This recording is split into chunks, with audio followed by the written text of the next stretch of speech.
Welcome to the layer-by-layer poetic features for Psalm 7. Our goal is to reveal the distinctive beauty and power of the original text of Psalm 7 as the next best thing to knowing Hebrew yourself. Our three features are, first, who's responsible; second, king, judge, and warrior; and third, heights and depths. We'll begin with who's responsible. In verse 12, God is explicitly the subject. In verse 13, there's no new explicit subject. This means the subject is ambiguous. The one who does not repent or change his mind could be God, or it could be the wicked person. If it is God, God becomes responsible for the impending downfall of the wicked. If the subject is the wicked, he's responsible for his own downfall. The psalm refuses an easy, explicit answer to the question. Verse 12 reads, God is a just judge and a God delivering punishment each day. Verses 13 to 14 immediately follow. If he does not repent, he will sharpen his sword. He has bent his bow and prepared it, and he has prepared deadly weapons for him. He will make his arrows firebrands. This could be taken multiple different ways. If God does not change the sentence for the wicked, he will sharpen his sword. He's bent his bow and prepared it, and he has prepared deadly weapons for the wicked. He will make his arrows firebrands. In this case, God the judge has become God the warrior, executing the sentence. The wicked person has no say in the matter, for the case is closed. Alternatively, if the wicked person does not repent, God will sharpen his sword. He's bent his bow and prepared it, and he has prepared deadly weapons for the wicked. He will make his arrows firebrands.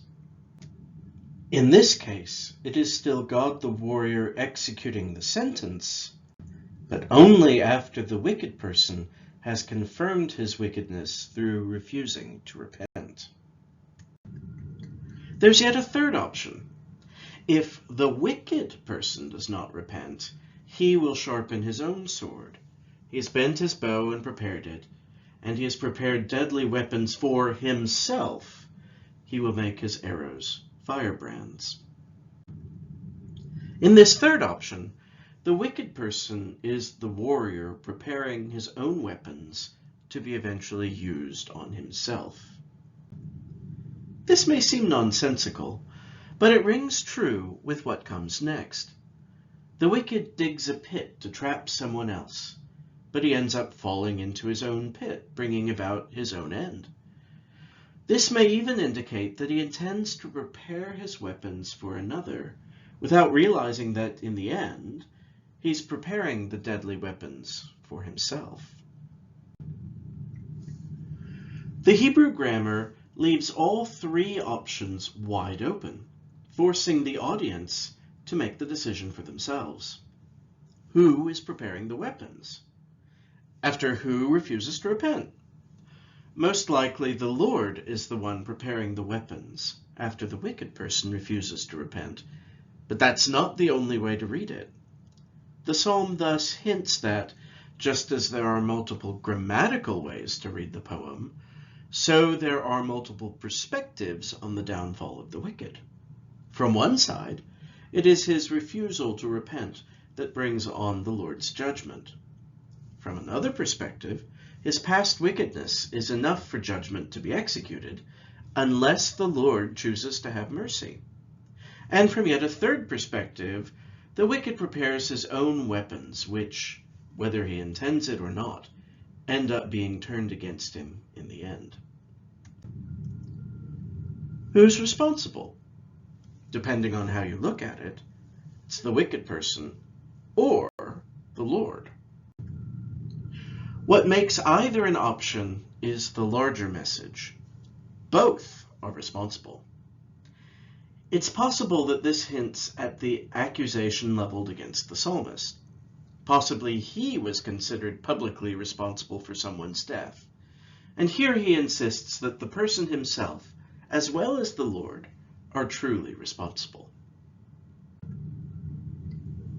We'll move now to our second poetic feature, king, judge, and warrior. Ancient kings functioned as judges, hearing and deciding cases, as well as warriors. David depicts the Lord as king, judge, and warrior, one who is able to exonerate David from a false accusation. The psalm presents itself as the proceedings of a legal case. It opens in verse 2 with a petition, "Save me," followed by an oath. "If I have done this, may he trample my life to the ground." Together, these constitute the defendant's case. In verse 7, David urges the Lord to accept the case and convene the heavenly court to respond. Verse 9 is the examination and moves swiftly to the urged verdict, with verses 11 and 12 introducing the sentence. Verse 13 elaborates just what the sentence is, and in verses 15 to 17, the sentence is executed. The final verse, verse 18, has David the defendant rejoicing that justice has been accomplished, leading to the praise of the judge. The opening petition makes sense when addressed to a superior with the power and authority to deliver. This is David treating the Lord as king, who promised to deliver him when in trouble. The danger is not only imminent, but vicious and ugly, mauling like a lion. The oath, in verse 4, adds nuance. David is swearing that he has not done something, meaning he's been accused. His oath asserts that he has been accused falsely, and he therefore appeals to his king and judge, the higher court, to address his case. From verse 7 through verse 10, God is depicted as judge. He's urged to rise up, lift himself up, and awake in order to exert his authority as judge. The gathering of nations is the heavenly council where God makes his judgments known. Once the court accepts the case and convenes, it must hear the case, which verse 9a seems to cover. The Lord acts as judge over peoples, hearing cases and making decisions. Verse 9b moves swiftly to the plea, "Innocent! Vindicate me, O Lord, according to my righteousness." It's the judge's job to vindicate and acquit the innocent and to condemn the guilty. The wicked are to be cut off, but the righteous to be established, which is what will happen when justice is served, because examinations are carried out thoroughly. God is not fooled by what people say. He examines the innermost parts and judges with true justice. In verse 11, David mixes in military imagery with the language of the legal case. His shield is held by God, meaning his protection is determined by God. It is God who examines and delivers verdicts, not humans who falsely accuse. David thereby delivers his own sentence. God defends him because he is a God who saves the upright. And because he is a righteous God, David can equally speak of the verdict of the enemy. God is a just judge who delivers punishment as necessary to judge justly. The details of delivering punishment are then given in verse 13. If the wicked does not repent, but stays the course of wickedness, then the Lord, the warrior, will fully engage. He will prepare his weapons for deadly battle, to rain judgment on the condemned. His sword, his bow, and his arrows together are deadly weapons that will execute a just judgment for the one sentenced to death. If the imagery of the Lord as judge is impassioned and urgent, the imagery of the Lord as warrior is cold and calculated. The poetic effect is to capture both the indignation and the frustration David feels, poured out in his pleading for justice to be served, as well as the cool confidence that God is committed to justice, without any need for humans to plead with him. We'll move now to the third poetic feature, heights and depths. Psalm 7 is full of contrasts, including the spatial contrast of the heights and the depths.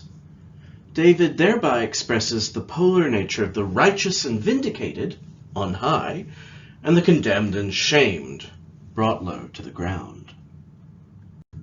David asserts his innocence against a false accusation with an oath. If I have done this injustice, then may judgment befall me. The specific judgment is not only for the enemy to chase and overtake him, but that his life be trampled down to the ground, and his glory dwell in the dust. The ground and the dust are the place of shame and dishonor, where the disgraced who have committed injustice belong.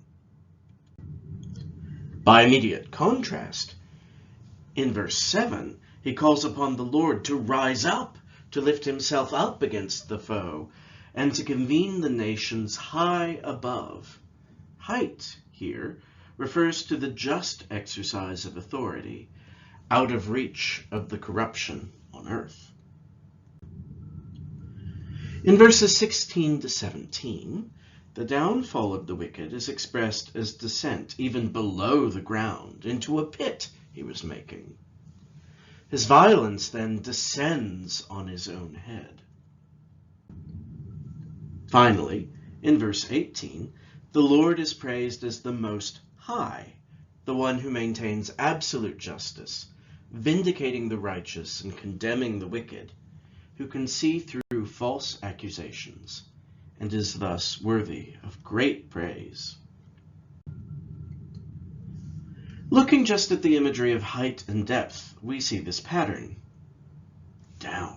If there is injustice in my hands, trample my life to the ground, and make my glory dwell in the dust. Up. Rise up, O Lord. Lift yourself up. Return to the judgment court high above. Down. The wicked began to dig a pit and fell into the pit that he was making. Up. I shall praise the name of the Lord Most High. Initially, the shame and disgrace are potentially David's, if he has committed injustice. He invokes the Lord, and the result is that the wicked is the one who falls to the ground in shame and disgrace. The result is praise for the Most High, who maintained justice. This has been the Poetic Features video for Psalm 7, in which we explore the natively Hebrew poetic nature of the psalm. Our overview video provides a coherent interpretation of the psalm, and our exegetical issues video discusses other scholarly views. All of these videos are offered free of charge, thanks to the generosity of our donors. Please visit us at cdbr.org to learn more.